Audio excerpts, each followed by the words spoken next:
कभी कभी जिंदगी में एक ऐसा पल आता है,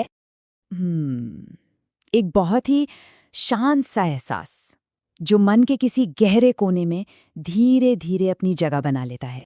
मतलब कुछ भी बड़ा या नाटकीय नहीं होता। बाहर से देखने पर सब कुछ वैसा ही लगता है जैसा हमेशा से था, पर अंदर ही अंदर कुछ बदल रहा होता है। और वो बदलाव है ये भारीपन। बिना किसी खास वजह के दिल अचानक थोड़ा और बोझिल सा लगने लगता है। और सबसे अजीब बात तो यही है, बाहर से देखिए तो सब कुछ अपनी जगह पर है, जिम्मेदारियां निभाई जा रही हैं, काम चल रहा है, सब कुछ नॉर्मल है।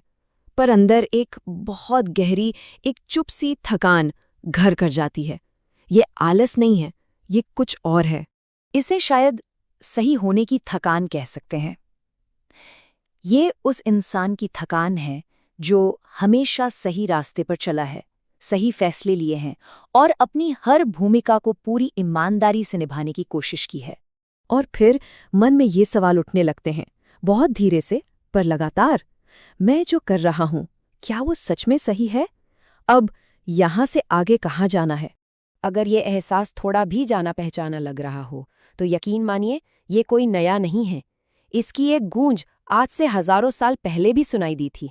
जी, लगभग 5000 साल पहले, एक बिल्कुल अलग समय और एक बिल्कुल अलग जगह पर। सोचिए जरा, शोर और कोलाहल से भरी एक युद्ध भूमि के बीच, जहां इतिहास का सबसे बड़ा फैसला लिया जाना था, अर्जुन नाम के एक महायोद्धा ने ठीक यही महसूस किया। वो कोई कायर या कमजोर इंसान नहीं था, पर उस एक निर्णायक पल में उसके हाथ पैर कांपने लगे और मन ने सोचना ही बंद कर दिया। और बस यहीं से भगवद गीता शुरू होती है, किसी उपदेश से नहीं, बल्कि एक इंसान के टूटने से, जब वो ये स्वीकार करता है कि मैं ये सब नहीं संभाल पा रहा हूं। और संकट के इस पल में जो होता है ना, वही गीता का असली सार है। गीता की शुरुआत किसी आदेश से नहीं होती, बल्कि सुनने के गहरे सन्नाटे से होती है। इस पल में श्री कृष्ण जो करते हैं वो बहुत अनपेक्षित है, या यूं कहें वो ऐसा बहुत कुछ है जो वो नहीं करते। वो अर्जुन को डांटते नहीं है, कोई फटाफट वाला समाधान नहीं देते, और सबसे जरूरी, वो ये नहीं कहते कि हिम्मत रखो या मजबूत बनो। वो बस सुनते हैं पूरी तरह से, बिना किसी जजमेंट के।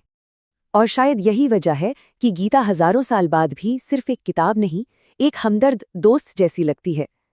ये उनके लिए नहीं है जो हर जवाब जानते हैं, बल्कि उनके लिए है जो सवालों में उलझे हुए हैं, जो अंदर से टूट रहे हैं। देखिए, समाज हमें सिखाता है कि अपनी उलझन को छुपाओ, अपनी कमजोरी को जाहिर मत होने दो, बस चलते रहो। पर गीता का पहला अध्याय हमें बहुत धीरे से याद दिलाता है कि समस्या उलझन में होना नहीं है। असली समस्या है उस उलझन से भागना, उसे अनसुना करना। तो गीता कोई जवाबों की लिस्ट नहीं है, ये तो एक संवाद की शुरुआत है, एक ऐसी बातचीत जो एक बहुत ही मानवीय और ईमानदार जगह से शुरू होती है। ये उस इंसान से शुरू होती है जो ये कहने का साहस करता है कि मुझे कुछ समझ नहीं आ रहा कि अब क्या करूं। असल में सच्चा ज्ञान और मन की शांति का रास्ता हमेशा इसी एक ईमानदार स्वीकार से शुरू होता है। तो अभी के लिए बस इस एक एहसास के साथ थोड़ा ठहरते हैं कि इस उलझन में, इस भारीपन में कोई अकेला नहीं है।